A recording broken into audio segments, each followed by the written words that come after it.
il va casser, il va détruire le temple. Et la Bible déclare, il va piller le temple de la maison de Dieu. Et c'est Dieu lui-même qui va permettre cette chose. Parce que le roi en son temps qui était roi n'était pas un roi qui faisait ce que Dieu voulait. Amen, amen. Il ne faisait pas ce que Dieu voulait. Et donc, qu'est-ce qui va se passer? Il va, ce temple-là va détruire le temple et il va piller le temple. Et lorsqu'il va piller le temple, il va passer avec les ustensiles du temple, le matériel, l'or, tout ce qui est dans le temple. Il va tout ramasser, il va envoyer ça à Babylone. Mais il ne va pas aller seulement seul, il va encore prendre tout ce qui est dans la lignée royale, les princes, tous ceux qui étaient de la famille nord, comme vous lisez bien le texte, tous ceux qui étaient de la famille nord, qui étaient issus d'une famille nord, une lignée royale. Il va avec toutes ces personnes, c'est dans toutes ces personnes que je trouve Shadrach, Meshach, Daniel, voilà, Abednego. Alléluia. Amen. Et quand vous lisez bien la Bible déclare que Daniel et ses trois amis, ses compagnons, Dieu les avait dotés d'une intelligence qui surpassait tous les chaldéens, les sorciers qui étaient là. Ça veut dire que l'esprit que nous avons reçu, nous en tant qu'enfants de Dieu, est un esprit supérieur. Un esprit qui est au-dessus. Un esprit de puissance, un esprit de vivacité. C'est pourquoi aimer la tête, n'aimez pas la queue. Il n'y a rien derrière. Dis à ton ami, il n'y a rien derrière. Alléluia. Amen. On sait que la queue, là, on sait ce qui se passe dans la queue là-bas. C'est dans la queue que tous les petits coloris, les petits déchets. Même si le chauve-souris lui il défait de pas sa bouche. Alléluia. Donc aimez la tête. Parce que Dieu t'a appelé à être la tête. Aïe. Aïe. J'ai ton ami, Dieu m'a appelé à être la tête. Dieu m'a appelé à être la tête. Seigneur, merci de bénir ta parole. Que ta parole nous fasse du bien. Instruis-nous et enseigne-nous au nom de Jésus-Christ. Je m'abandonne totalement des cœurs de tes mains. Parle de ton serviteur. Efface ma personne. Instruis-moi aussi, Seigneur. Et parle et instruis ce peuple au nom de Jésus-Christ. À toi appartient pour les siècles des siècles la gloire. Au nom de Jésus-Christ. Amen. Amen. Que Dieu soit béni. Amen. Alléluia. Aujourd'hui, nous sommes. Aujourd'hui, le combien? Dans les derniers temps. Dans les derniers temps. Parce que parfois, il y a tellement de choses qui se passent sur les réseaux sociaux. Mais je veux qu'en tant qu'enfant de Dieu, nous soyons focalisés sur une chose. Sur Jésus-Christ de Nazareth. Amen. Soyons focalisés sur ça. La Bible dit dans les derniers temps, Joël chapitre 2, verset 28. Dit Dieu, c'est une prophétie que Daniel va donner. Et du moins Joël. Joël donne une prophétie. Que dans les derniers temps, quelque chose va se passer. Mais quelle est cette chose qui va arriver? Mais au moment où Daniel prophétisait, le Saint-Esprit n'était pas encore là. Au moment où Joël prophétise cette chose, le Saint-Esprit n'était pas là. Amen. Amen. On me suit? Amen. Le Saint-Esprit n'était pas encore arrivé. Il n'était pas là. Et Daniel dit, dans les derniers temps, dit Dieu, il va répandre son esprit sur toute chair. Vos fils et vos filles prophétiseront. Vos jeunes gens auront des visions. Les vieillards auront aussi des songes. Et il dit que vous continuez sur mes serviteurs et sur mes servantes. Vous savez, Dieu ne fait acception de personne. C'est pourquoi, si Dieu s'est révélé à toi, si Dieu t'a parlé à ta conversion et t'a donné une vocation, t'a donné une mission, ne laisse pas les gens t'embrouiller. Il faut accomplir l'œuvre à laquelle Dieu t'a appelé. Aujourd'hui, il y a tellement de choses qui aujourd'hui est en train de glacer, affaiblir même le corps de Christ. Aujourd'hui, tout le monde se lève et tout le monde peut dire tout ce qu'il veut sur l'église, sur les pasteurs, sur les hommes de Dieu. C'est devenu maintenant un truc d'amusement. On peut insulter un pasteur, on peut insulter l'église. Et vous savez, c'est la stratégie du diable. Alléluia. Amen. Oui, c'est la stratégie du diable. Arrêtez de définir, s'il vous plaît. Amen. Le diable en veut à l'église. Pourquoi le à l'église. Parce que tout simplement, l'église est l'épouse du Seigneur. Le diable en veut à l'église. Et au jour d'aujourd'hui, comment faire pour empêcher les gens de continuer à croire en Christ, de continuer à donner leur vie à Jésus, de continuer à aller à l'église? Donc ils disent qu'ils préfèrent rester à la maison. Mais ce qu'ils oublient, c'est qu'à la maison, ta maison n'est pas le sanctuaire de Dieu.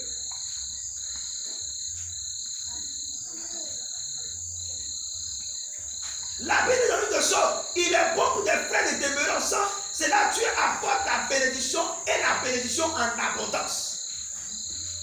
Et c'est dans l'assemblée des saints, dans la demeure de Dieu, que nous tous nous sommes rassemblés pour écouter la voix et la parole de Dieu. C'est pourquoi Dieu mandat ceux qu'on appelle des ministres, des serviteurs de Dieu, pour prêcher sa volonté.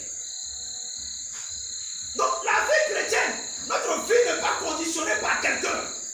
On ne vient pas à l'église à cause du pasteur, mais on vient parce qu'on a rencontré Jésus. On vient parce que nous sommes épouses de Jésus. On vient parce qu'on a connu Jésus. On ne vient pas à cause du pasteur. On dit, mais la Bible dit, on dit homme de Dieu. Homme de Dieu. Il est d'abord homme.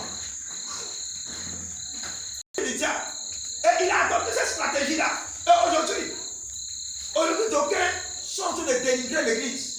Donc, surtout les églises évangéliques, ils vont les dénigrer. Chacun va prendre l'église évangélique, il va froisser l'église évangélique, il va froisser les pasteurs, il va faire tout. Et parfois, ce sont des hommes de Dieu même qui le font. Mais un homme a dit quelque chose qui m'a tellement plu. Il dit, n'oubliez jamais que l'église est l'épouse de Jésus-Christ. Est-ce que, là où toi tu es, est-ce qu'on peut exposer ta femme? Et puis tu seras content. Qui accusera les ennemis de Dieu? C'est Dieu qui les a justifiés. C'est Dieu qui va rendre compte à Dieu. Il faut rendre compte à Dieu. Si tu as vu qu'un homme t'a fait quelque chose, il faut te mettre dans le secret et il faut prier pour lui. Il faut le soutenir en prière. Il faut le soutenir, il faut le porter, pécher contre toi. Il faut aller prendre quelqu'un, aller vers lui. Il faut le porter en prière.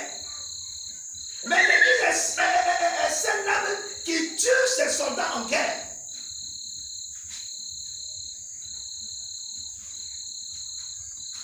Et au lieu d'accroître la maison de Dieu, on décroît la maison de Dieu parce qu'on prend la peine de dénigrer. Maintenant, le païen qui doit accepter Jésus-Christ, avec tout ce qui se dit, tout ce qui se fait, il n'a même plus le courage parce qu'il se dit que dans la maison de Dieu, il y a un désordre. Et donc, j'aimerais interpeller chacun de nous. Il faudrait que nous sachions, nous avons accepté Jésus-Christ pas à cause du prophète Alès, pas à cause d'un homme de Dieu, pas à cause de quelqu'un, mais c'est une relation personnelle entre Dieu et toi.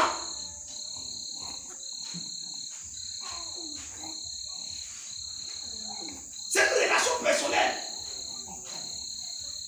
C'est pourquoi la Bible dans le livre d'Ecclésiaste, il dit, jeune homme, rejette-toi dans toute ta jeunesse, livre ton cœur au plaisir, fais tout ce que tu veux, mais sache que Dieu t'appellera un jour en jugement. Dieu va nous tous nous appeler en jugement. Et donc c'est une relation entre Dieu et toi. Donc tu as envie de ne pas être conditionné par quelqu'un. Non, mon pasteur, ou lui, la femme de l'homme de Dieu, elle m'a fait telle chose. Ou le frère dans l'église m'a fait telle chose. Ou telle personne a fait telle chose. Telle personne se comporte comme ça. Telle personne se comporte comme ça. Donc à cause de lui, moi je ne viens plus à l'église. Nous venons à l'église dans le but d'écouter les enseignements de Dieu et préparer notre éternité. Parce que c'est ça le plus important. On vient ici à l'église. Non, c'est par rapport à l'éternité. Que c'est un homme de gagner le monde s'il perd son âme. Donc il est question d'éternité. Parce que ici, tu vis, mais si tu meurs, tu vas où? Alléluia. Amen. Si tu meurs, tu vas où? C'est pourquoi il est important. Ne mène jamais ta vie chrétienne à cause de quelqu'un. Parce que l'homme est prêt à te décevoir. Ça peut être un pasteur, il peut te décevoir. Ça peut être ton frère, il peut te décevoir. Ça peut être un membre de ta famille, il peut te décevoir. Si c'est un chrétien, un enfant, il peut aussi te décevoir. Parce que d'abord, il est homme. Il peut te décevoir. C'est pas ta vie chrétienne doit focaliser sur Jésus. C'est lui qui est l'image parfaite. C'est lui qui est notre symbole. Notre image. Alléluia. Amen. Le diable est en train de créer toutes sortes de ruses, même à l'église ici. Le diable crée toutes sortes de ruses pour déstabiliser l'église. Pour déstabiliser l'église, c'est outil. Pour déstabiliser l'église. Chacun va se lever et va faire ce qu'il veut ou va dire ce qu'il veut de l'église. Et je vous exhorte, ne menez pas votre vie chrétienne à cause de quelqu'un. Et je vous le dis toujours, ici, nous sommes dans la maison de Jésus. Ce n'est pas l'église d'un homme, c'est l'église de Dieu. C'est pourquoi il a dit à Pierre, tu es Pierre, et sur cette pierre, je bâtirai mon église. C'est l'église de Jésus qui va bâtir. Ce n'est pas l'église d'un homme, mais c'est l'église de Jésus-Christ. Donc la seule personne que nous regardons ici, c'est lui. Amen. Amen. C'est lui que nous regardons. Je le dis parce que parfois, c'est des personnes, vous allez sur les réseaux sociaux, et puis il y a tout le choses qui se dit là-bas. Sur Facebook, il y a tout le choses qui se dit. Vous allez voir même le corps de Christ, même là. Chacun il prend son ami, et puis il va le froisser, il va le jeter. Et les réseaux sociaux là, c'est pas pour les chrétiens, c'est pour tout le monde. Le monde entier regarde. Et le diable est content, il se réjouit, parce que le corps de Christ est divisé. Et un royaume qui est divisé ne peut jamais régner. Un royaume qui est divisé ne peut pas être puissant. Un royaume qui est divisé ne peut pas être puissant.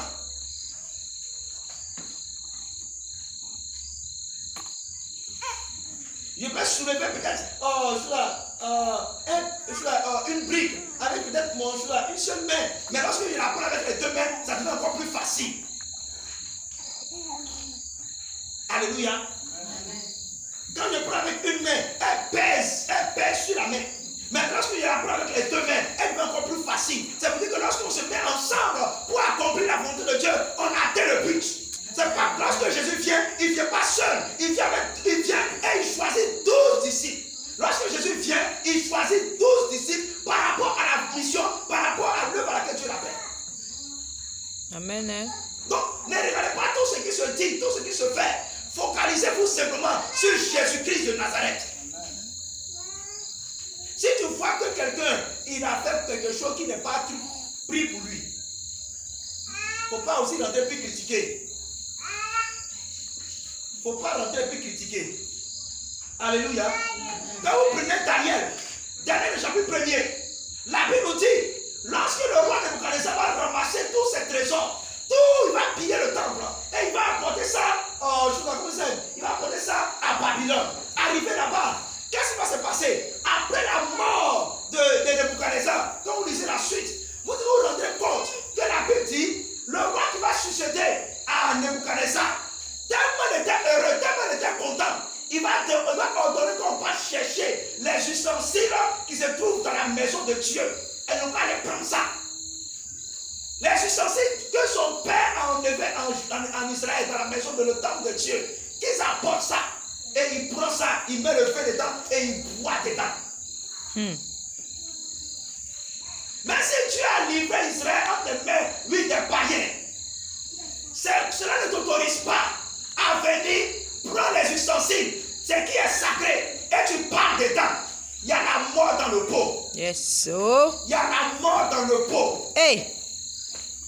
Et il prend la coupe, il met le vin et puis il commence à boire. La Bible nous dit, une main sort de nulle part et commence à écrire sur le mur. Yes, Jésus. La confusion commence à se saisir de tous ceux qui sont là. Hey. Et il cherche quelqu'un pour interpréter, il n'y a personne. Et on va chercher Daniel.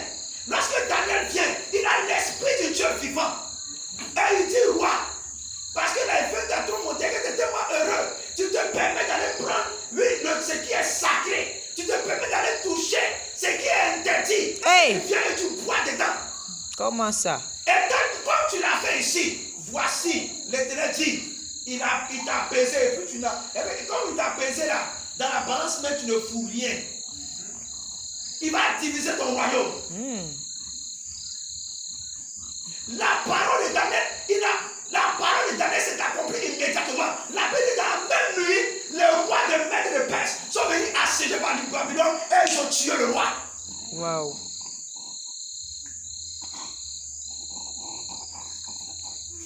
Quand l'âge de Daniel voulait tomber, Usa a failli, il voulait soutenir, il voulait aider.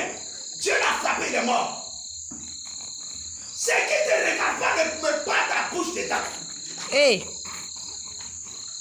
Si un homme de Dieu a fait ceci, il a fait ceci, il faut prier pour lui. Ce qui ne te regarde pas, ne mets pas ta bouche dans le pot, parce qu'il y a la mort dans le pot. Hey. Focalise-toi sur ton Jésus, parce qu'il y a la mort dans le pot.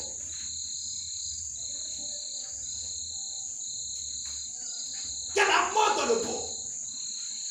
On expose l'église, l'épouse du Dieu vivant. Et on pense que d'après peut-être nous, on peut le dénoncer. Tu dénonces quoi? Il faut prier pour la personne. Tu penses qu'il n'est pas bon, il faut prier pour lui. C'est pourquoi ne menez pas votre vie chrétienne à cause de quelqu'un. Soyez focalisés sur Jésus-Christ. Je vous le dis. Ne vous mettez pas à critiquer aussi d'autres hommes de Dieu. Ce n'est pas, ça ne vous regarde pas. Ça ne vous regarde pas. Tu vas sur les réseaux sociaux, c'est pour ça qu'il faut zapper. Va sur quelque chose qui va édifier ta foi. Quelqu'un commence à critiquer, et puis tu prends aussi ta bouche, tu mets aussi ta critique là. Toi aussi tu es complice avec lui. Quand tu vas frapper, il ne va pas te laisser, il va aussi te frapper. David, le roi David dit, en ce temps-là, Saül était roi. Mais David dit, Dieu avait déjà rejeté Saül. Mais David dit, je ne peux pas frapper, toucher à un oint de l'Éternel. Je ne peux pas toucher à un oint de l'Éternel. Mais si tu penses que Dieu l'a rejeté, ça c'est ce que toi tu penses.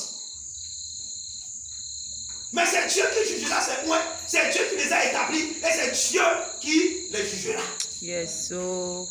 Il dit qui accusera les élus de Dieu? C'est Dieu qui les a justifiés. Qui? Alléluia. Qui? Si on voit les gens sont quelque part, ils sont assis et puis ils sont de les critiquer, toi, il faut aller la boue dedans. Non, tel homme de Dieu est comme ça, ça c'est pas ton problème. Toi, tu dis, ah ok, excusez-moi, tu prends ta route, il faut quitter là. Il faut quitter là. Alléluia. Amen. Il faut quitter dedans. Nous devons gagner des âmes à Jésus. C'est ça notre but. C'est ça notre mission. C'est de gagner des âmes à Jésus-Christ. Et aujourd'hui, même les païens, quand tu as dit Jésus lui a pardonné, moi vous connaissez ici. On a même pris les paroles. À cause de quoi? Le diable a trouvé une stratégie. Et cette stratégie-là, c'est dénigrer l'image de l'église. Détruire même l'image de l'église. De sorte que les gens ne prêtent même plus attention à ce que nous prêchons, à ce que nous disons. Et il est en train d'atteindre son but. Parce que le but du diable, c'est d'amener plusieurs personnes à la perdition. C'est d'amener plusieurs personnes à l'enfer. Toi qui écoutes ces choses qui te mettent à critiquer, sache qu'il y a une chose que tu dois savoir. Quand tu finis de faire ça, et puis tu meurs, tu vas où? Tu vas où? Que c'est-il à un homme de gagner le monde s'il perd son âme?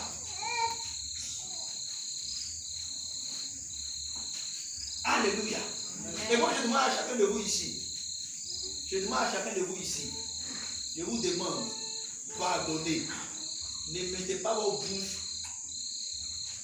dedans. Ne critiquez jamais un serviteur de Dieu. Si vous apprenez que tel est pasteur,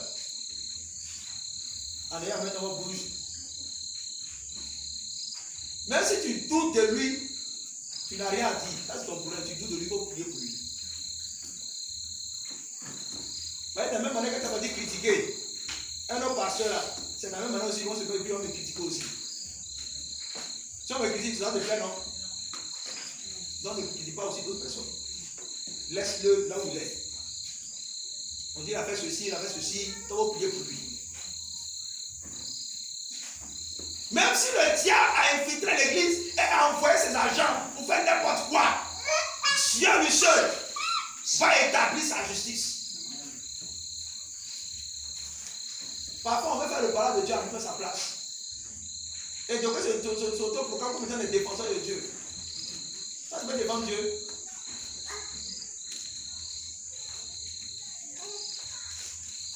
On ne peut pas défendre. Après, Dieu, tu ne peux pas défendre. Lui-même sait comment il va gérer son affaire.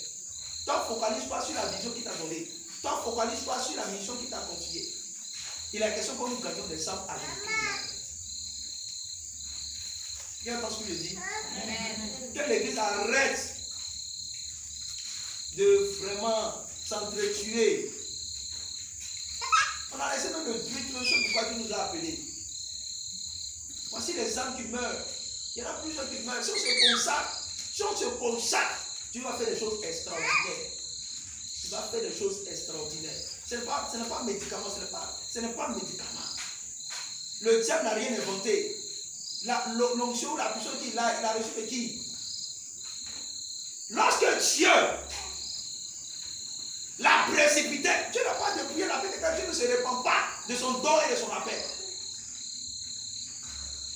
Donc effectivement, le diable a cette puissance que Dieu lui avait donnée. Donc il n'a rien inventé. Ça veut dire que Dieu est capable de faire plus que ça. Et donc si on se consacre, si on s'attache à lui, mais on verra des signes se manifester. On verra des prodiges se manifester. On verra qu'on sera la tête et non la queue. On sera une référence de nos familles. On sera une référence, un témoignage dans le quartier. On arrive dans le quartier, puis tout le monde nous envie. On arrive dans le quartier, puis tout le monde veut nous ressembler. C'est ça le but de Dieu. Quand il dit vous serez mes témoins, on n'est pas seulement témoins dans la souffrance, mais on est aussi témoins aussi dans la gloire.